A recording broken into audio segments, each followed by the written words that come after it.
Alrighty, you've decided you want to beta test my 3D printed rocket. Plenty of people have done 3D printed rockets, but most of them are basically plywood. PLA is actually about the same strength, slightly stronger than plywood, and most people they will just print the rocket solid. Well, my idea is to print a rocket that's not so god awful heavy. That comes with consequences, and that means that you're pushing a little close to the flight envelope edge here, and you got to make sure my strength is engineered into the parts. So if I get the engineering wrong, the parts can fail. That's what testing is for. Right now, I don't have the ability to test. I can print because I have lots of plastic. I have more plastic than you can shake a stick at. What I don't have is a flying field and motors. So you're going to get a Google Drive link, and that's going to have files in it. These files have been pre-tested to slice correctly with Prusa. If you have any problems, let me know. I will walk through the settings in Prusa real quick because they are important. There's a couple of critical settings you have to set or it doesn't print properly.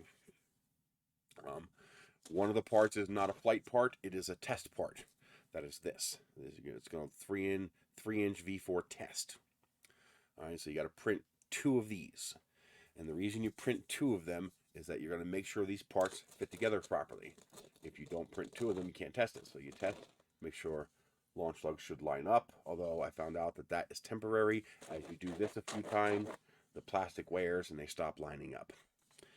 But anyway, you can check to see if the launch lugs line up. It is a 2-turn thread, so one will be 180 degrees off. Just turn 180 degrees and thread it again. Make sure the parts fit together right. Make sure they're smooth. Make sure the inside is smooth. It should be a nice clean run straight through the rocket like that. Okay, all the rockets will be smooth on the inside except for the fin can. It's going to have a shoulder. We're going to get to why in a moment. Well, that'll actually be a separate video, but that's for your thrust ring so that you can spread the force of the rocket motor across 2 points of contact instead of just one. These rockets are all, with the exception of the motor mount and the thrust ring, which will be epoxied, not CA, epoxied to a motor tube. That motor tube will be part of this motor mount, and these parts all thread together. So this whole rocket, this is not the rocket you'll be getting. You'll be getting this one here, but the 3-inch version. But all these parts are designed to all thread together. So no glue is required except for gluing these 2 parts to the paper tube. That's it. And then this whole motor mount becomes removable. When you print these 2 parts, you need to make sure they thread together. If they're too loose, if they have play, no good. There's no play. They should not jiggle at all. They also should not be difficult to put together. Once what you're going to do is you're going to set your settings, and then the only setting you're going to modify is flow rate or extrusion multiplier. That controls how much plastic you extrude off of a default. So increasing the flow rate tells it extrude more plastic.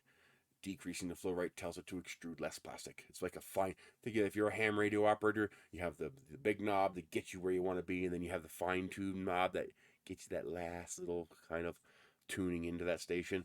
Well, that's what extrusion multiplier does. That's your fine tune knob. So parts a little loose, you raise it a little bit. A little tight, you lower it a little bit. Once you are satisfied those parts fit together, then you need to destructively test one. So these parts have ribs. Those ribs are where, I can just show you here.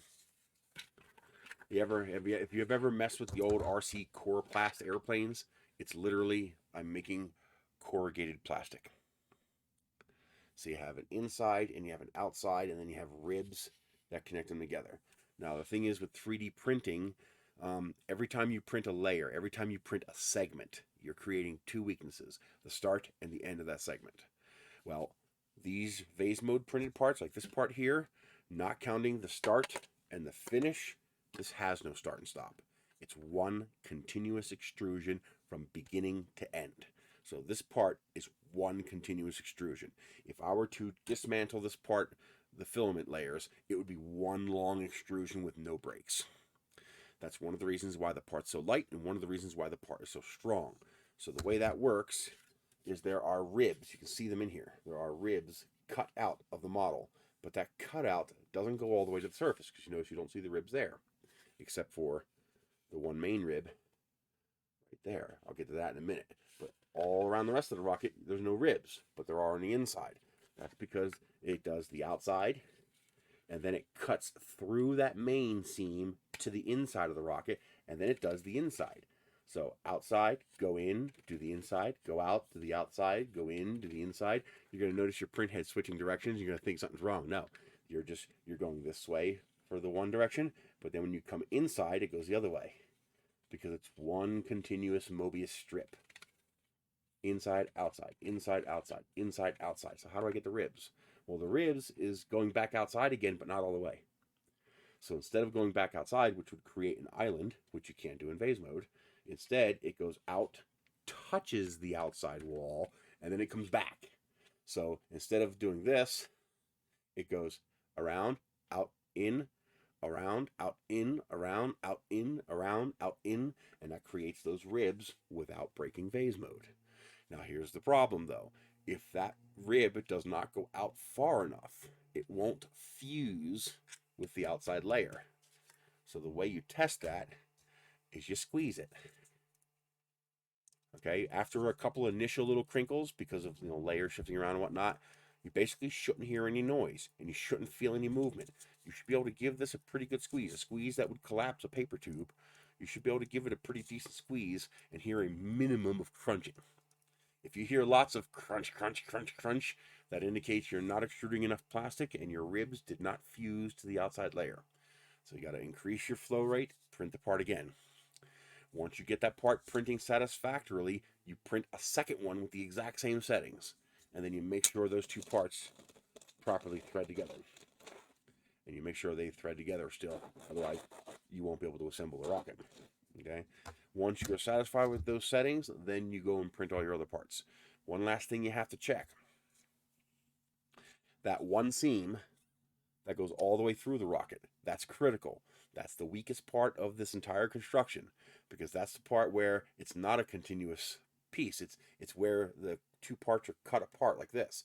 If I want to print this as a vase mode, but not as a single wall, okay, if I want to have an actual inside and outside, you can't do it because you have this island and you have this island, okay?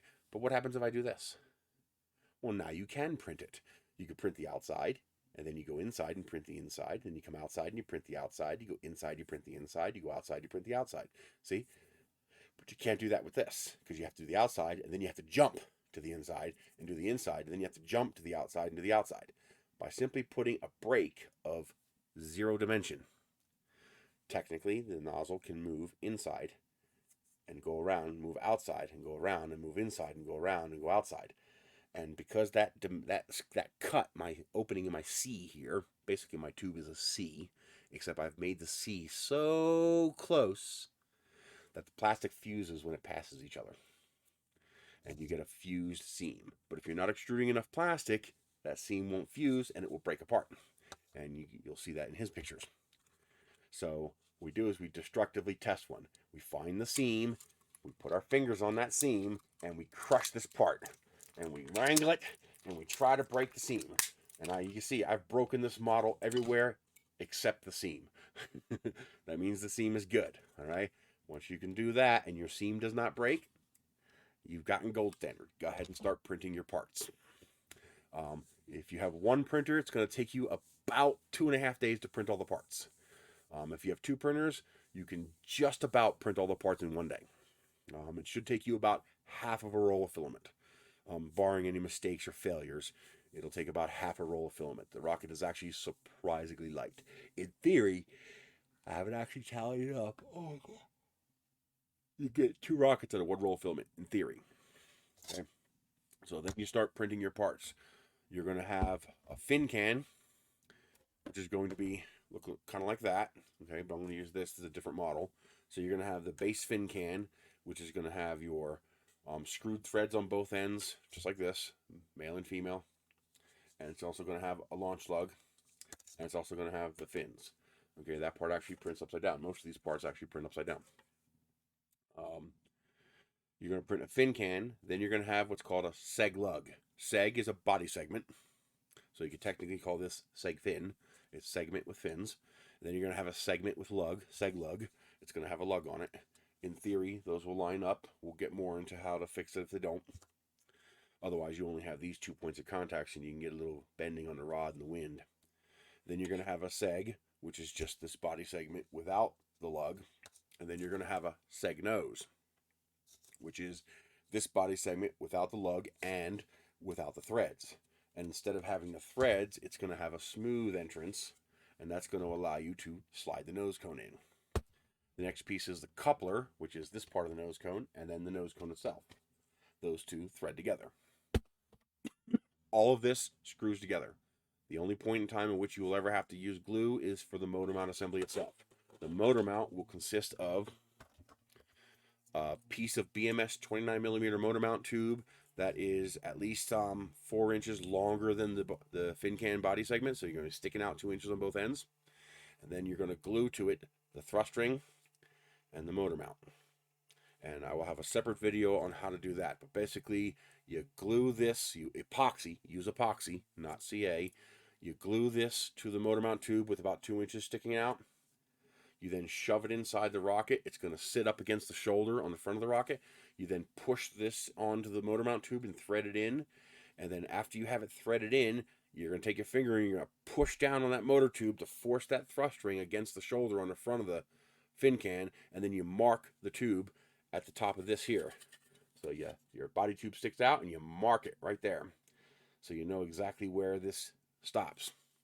Then you take it apart, you rough up the tube, you glue this in place, lining it up with your mark.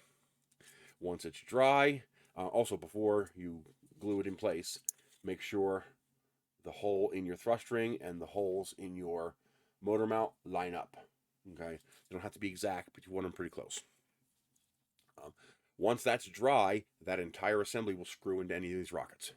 All these rockets will intentionally have the exact same initial fin can so that your finished glued together motor mounts can be swapped between rockets. This whole thing is modular. You can take it apart, put it together, replace parts, upgrade parts, lengthen parts, put different parts on it, change colors, whatever you want to do. That's the whole point. It's a modular rocket system. So those 2 parts will be the only parts that have to be glued. The rest of the parts all thread together. They all screw together, just like that. They all just thread together. Now we're going to go into Prusa settings. You probably don't have Simplified 3D. If you do, I'll give you a factory file that'll make all this very easy. But basically, one wall, one perimeter, no top layers, no bottom layers, 1.0 extrusion multiplier, start with that. Spiralized vase mode. That's it. In Prusa, it's a little more complicated. So here we are in Prusa Slicer. This is a different nose cone. It actually has a flaw in it. It's something I'm working on, a new project. But anyway, you go to print settings. And the first thing you're going to do is set your layer height to 0.2 and 0.2, your perimeters to 1, and your make sure you check spiralized vase mode. Top and bottom is 0. All these parts do not require top or bottom layers. They're all sealed and all vase mode.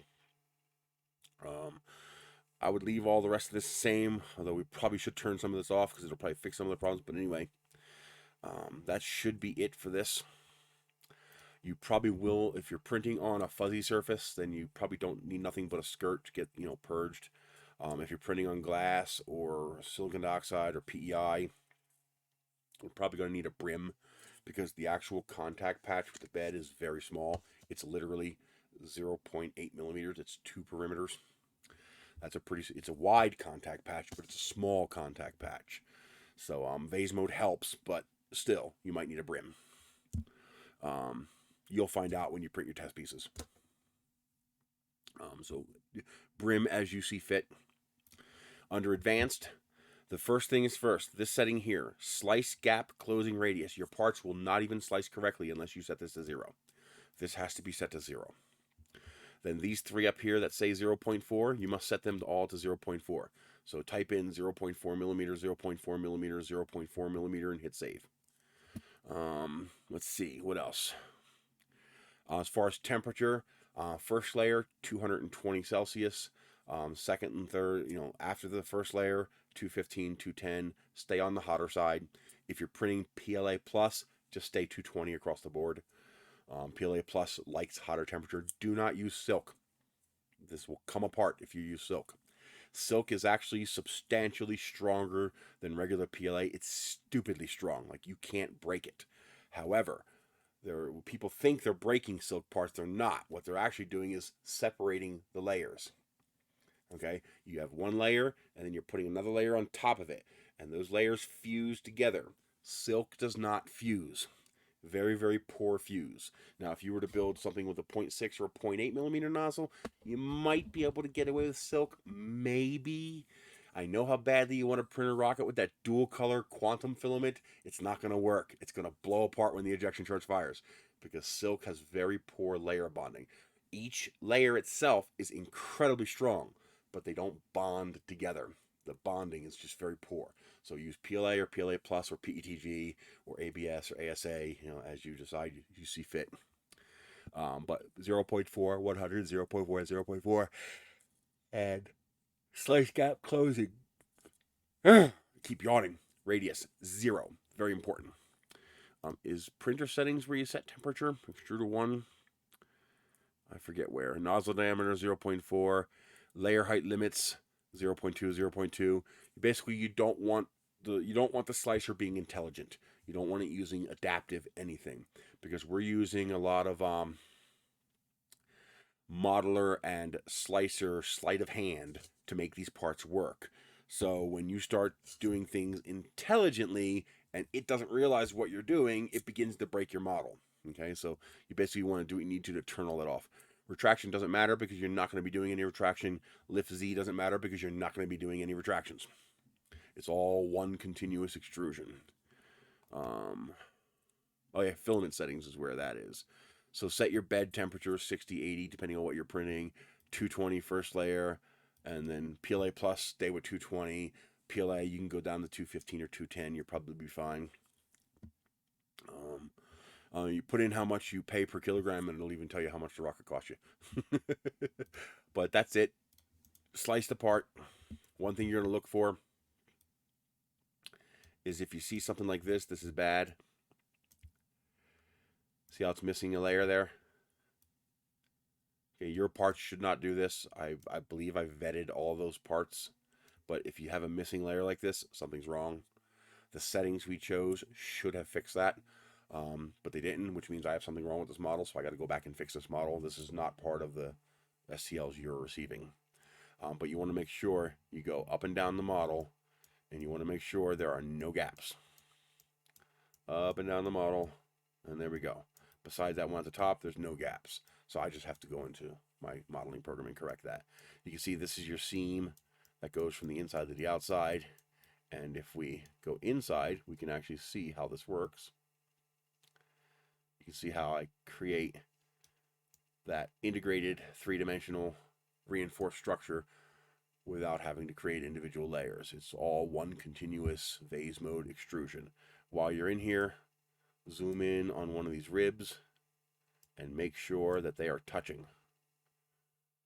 So as you can see here, it almost looks like they're overlapping. Right? There should not be a gap here. There should be no gap. So the way it does this in segments like this, so it's not continuous, it's fine. But this piece here should be touching that piece there. That ensures you're going to, if you're extruding enough plastic, you'll get fusion. Now, I believe it is under, where is it at? Is it general? Extruder 1. Where is extrusion multiplier? I forget where it is. Somewhere in here, there's an option called extrusion multiplier. Is it under filament settings? Yeah, I'm sorry, under filament settings. So here, extrusion multiplier. This is the only, once you set all these settings the way I told you to, the only one you should have to alter is this one here. This will depend on your printer. It'll depend on your slicer. It'll depend on your filament. I had, these parts here, they thread together. The launch lugs line up just like they're supposed to. All I did was take out this white roll and put in a roll of red PLA, and they didn't line up anymore because that roll of filament was slightly different than this roll of filament. All right, now normally that's not a big difference. It's not a big enough difference for you to have to worry about. It will be if you're changing materials. But you know, this is the setting you'll adjust. If your parts are coming out too thin, you increase this a little bit. If your parts are coming out too thick, you decrease this a little bit.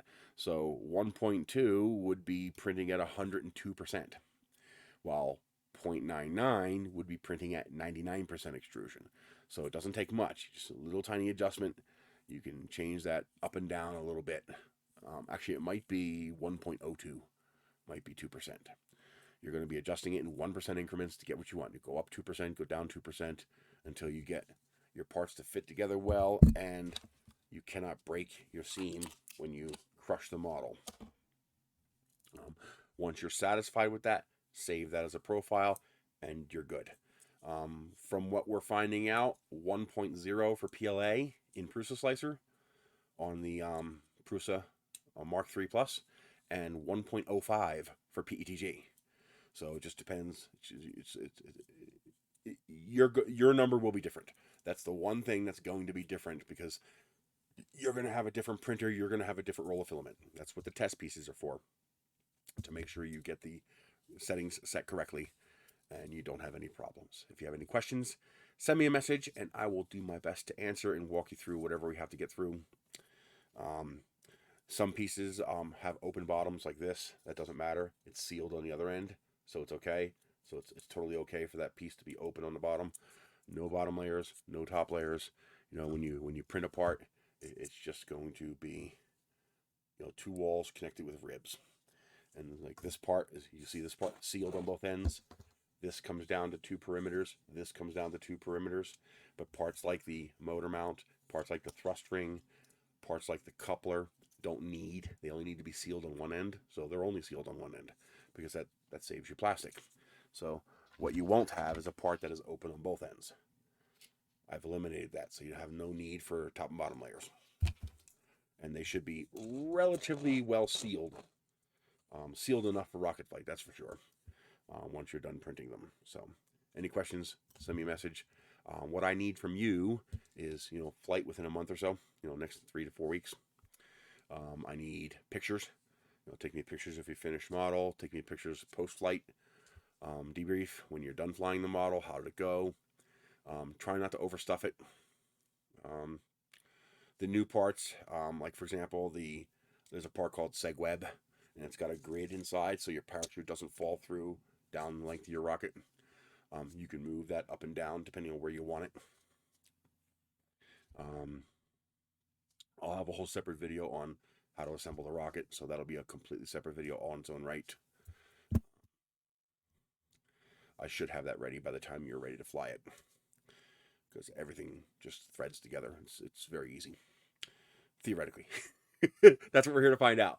I'm here to correct all the mistakes for you, so that when the parts get to people, they don't have to worry about this stuff. They only have to worry about making sure their settings are correct in the slicer.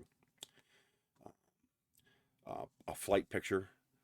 So I mean, I don't expect, you know, NARM live quality pictures from you. That's fine. Just, you know, a wide angle picture is fine. Just, you know, a picture of it taken off, a short little video.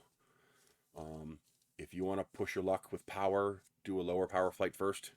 F40, G80, G40, G25, F25. Those all should be good enough to fly this. It's very light.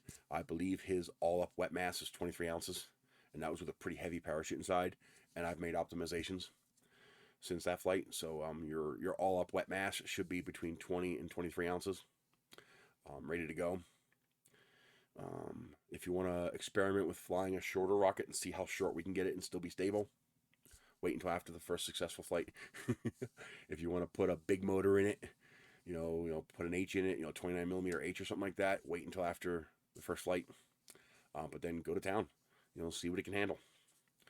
That's why I need experienced rocketeers. I need rocketeers who are going to know, okay, well, that's not going to handle that, or that motor mount's not strong enough, and they know how to build the motor mount correctly. That's why I don't want to just hand to a noob and say, go. Then they hurt themselves or something. But, you know, and then send me a flight report when you're done and let me know how it went. So everybody who beta tests the rocket for me, I have a couple of different rockets I'm working on. I'm going to give you those files as well. So those are files I'm going to sell. You know, I need to make some money. So I'm going to sell these rockets. One will be free. The model you're doing here, or maybe something different. I don't know. One of them will be free on Thingiverse and printables and things and stuff like that. And then the rest I'm going to sell. You guys will get them for free. So, you know, you're going to get the dragon. That's the one I'm working on. And then another one I'm working on is the ramjet. This one's pretty cool.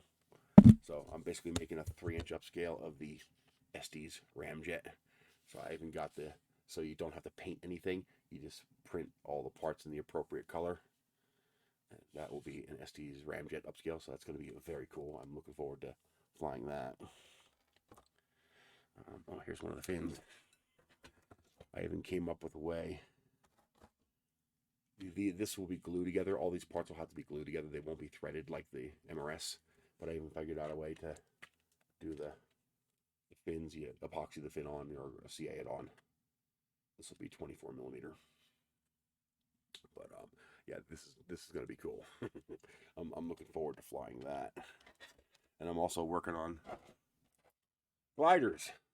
So I want to make a boost glider. This is a big one, but a smaller one that I'm working on. So I'm hoping to get a boost glider working, and I'm even going to try to do something like this.